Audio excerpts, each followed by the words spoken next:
तस्वीरें अब महाराजा हरि सिंह पार्क की ओबीसी वर्ग के जो लोग हैं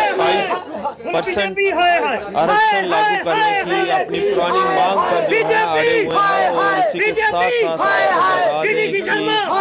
काफी लंबे समय से इनकी जो मांग है और इसी को लेकर आज जो है एक बार फिर से जो है जोरदार प्रदर्शन जो है इनके द्वारा किया जा रहा है। और आप तस्वीरों में देख सकते हैं जो लोग काफी जोश में हैं और अपनी मांगों को लेकर जो है आज भी जो है सड़कों पर उतरे हुए हैं।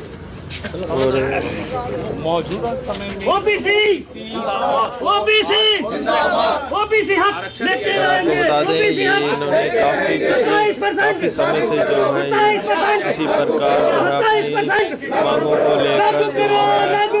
खड़े हुए हैं। और आपको बता दें कि इसी के साथ आज ओबीसी समाज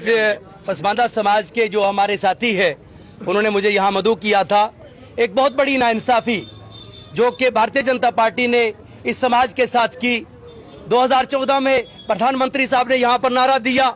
कि मैं अगर इक़्तिदार में आऊंगा तो कांग्रेस ने जो ज्यादतियां आपके साथ की है उन ज्यादतियों को दूर करके मैं आपको 27% आरक्षण दूंगा। इसकी वजह से हमारा ये पूरा समाज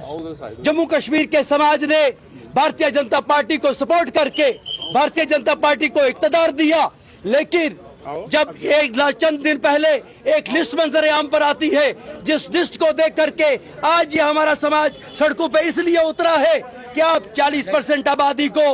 सिर्फ 8% रिजर्वेशन देते हैं और अपना पॉलिटिकल ब्लॉक बनाने के लिए बगैर किसी नॉर्म्स के बगैर किसी ज़ाब्ते के आप अपर कास्ट को एसटी के अंदर भी इंक्लूड कर देते हैं। लेकिन ये पसमानदा समाज जिसको मंडल कमीशन ने आइडेंटिफाई किया सिफारिशात की 1931 की जनगणना के अंदर इन लोगों को जो है वो सिफारिशात की गई थी कि ये पसमानदा समाज है। लेकिन बड़ी बदकिस्मती की बात है कि जिस समाज ने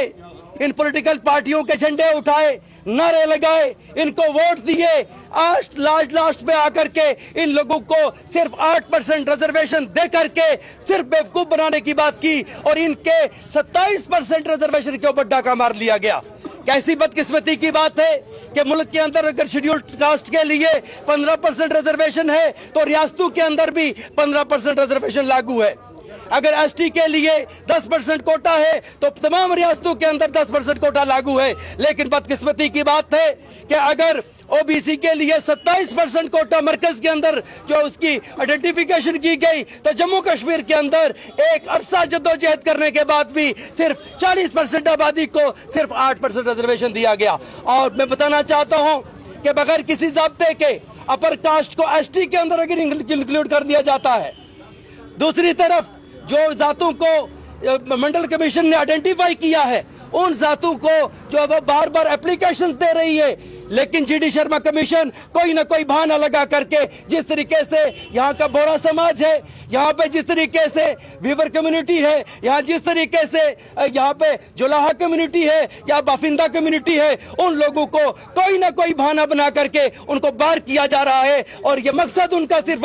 ये है कि याद रखें कि अगर आज हम बेदार नहीं हुए तो यहाँ कॉन्स्टिट्यूशन खतरे में है। बोरिया बिरादरी को भी इंक्लूड किया जाए और तमाम बिरादरियों को जो मंडल कमीशन के अंदर है अगर उनको इंक्लूड नहीं किया जाता और ये कमीशन इसी तरीके से अगर काम करता है तो कौम का मकसद है कि हम इस कमीशन को एक्सपोज करें। और अगली जो हार होगी भारतीय जनता पार्टी की जो हार होगी उसकी लीडरशिप की वजह से होगी और इस कमीशन की वजह से होगी जिस कमीशन ने बंडर बांट किया अपर कास्ट को रिजर्वेशन के अंदर लाया, लेकिन जो लोग इसके अंदर जो है जिनका हक था उन लोगों को यहाँ से बाहर रखा। और आज हमारा मकसद ये है कि हम दरवाजे पर जाएंगे, हम घर घर जाएंगे,